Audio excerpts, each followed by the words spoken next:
Isang senador naman mga kabrigada nanawagan ng regular patrol operations sa West Philippine Sea kasunod ng hinala nitong pinag-aaralan ng China ang teritoryo ng Pilipinas. Brigada Ann Cortez, i-brigada mo!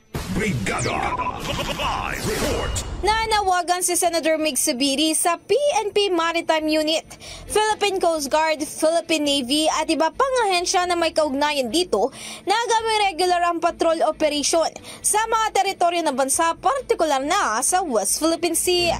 Ayon kay Zubiri, mainam na gawin ito ng mga nabanggit na ahensya dahil may hinala siya na ang natuklas ang submarine drone sa Masbate ay para ano-mano ng China para pag-aralan ng underwater terrain ng Pilipinas.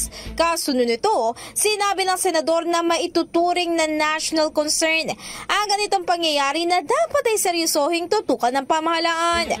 Dagdag pa niya, ang mga impormasyong makukuha ng China mula rito ay po pwede ring magamit ito sa pagdedeploy ng submarine sa sandaling magkaroon ng gera.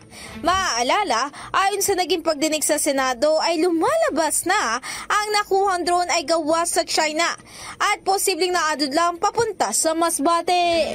In the heart of changing lives, ito si Brigada Ann Cortez ng 105.1 Brigada News FM Manila, The Music News Authority. Ang bahaging ito ay hatid sa atin ng Yummyvit ES2 Oral Drops. Simulang tuparin ang pangarap ng iyong anak. And stunting now!